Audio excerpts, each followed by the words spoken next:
Pakistan HD। ये अब खबर शामिल करते हैं फैसलाबाद से। फैसलाबाद में नहायत ही ईमानदारी से ड्यूटी का अंजाम देने वाला ट्रैफिक वार्डन अंजम रियाज साहिल ड्यूटी के साथ साथ हमद और सना में भी महारत रखता है, जिसकी वजह से ऐसा मुसलमान ऑफिसर जिन्हें इश्क मुस्तफ़ा से बहुत लगाव है, सुबह अपने दफ्तरी काम शुरू करने से पहले तिलावत कुरान पाक के साथ साथ नाज शरीफ पढ़कर अपने दफ्तरी कामों का आगाज करते हैं और जब भी इनके पास फारग टाइम होता है तो वो इश्क मुस्तफ़ा में गुजारते हैं। आइए आपको सुनाते हैं उनकी नाज शरीफ। नाम फरीदा साडा यार ना आया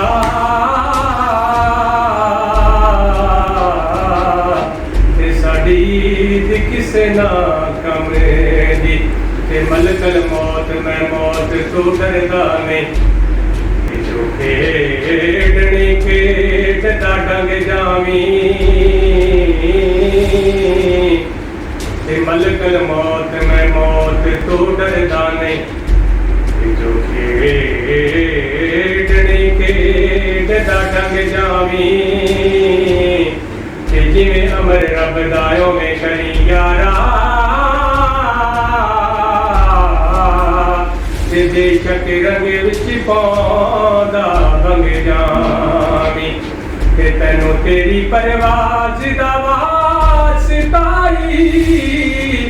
ते इक मेरी मुराद भी रंग जावी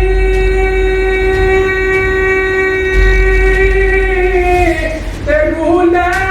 सरदार दौड़े जिस दम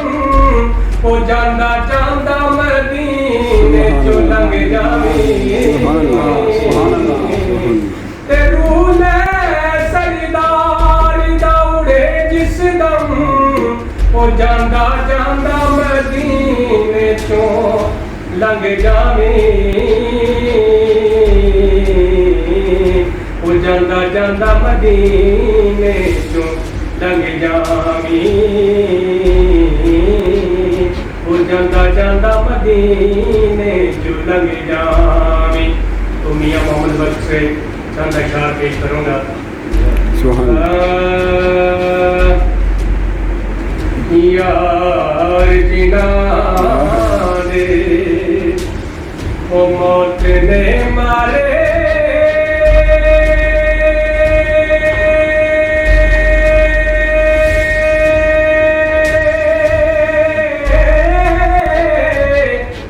ते तक तक रोंदे कबरां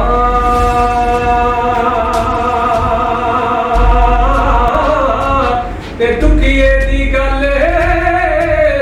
दुखिए ही जाने ते सुखिए नो की खबरां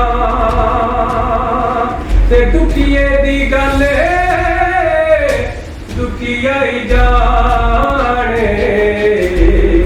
ते सुखिए नो की खबरां ते बाई बायां दे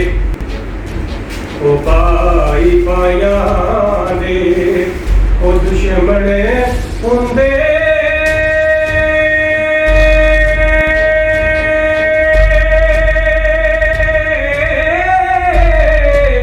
ते बाई बायां दियां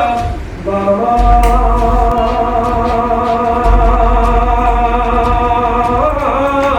ते प्यो सिरदा ताज मोहम्मद ते मामा ठंडियां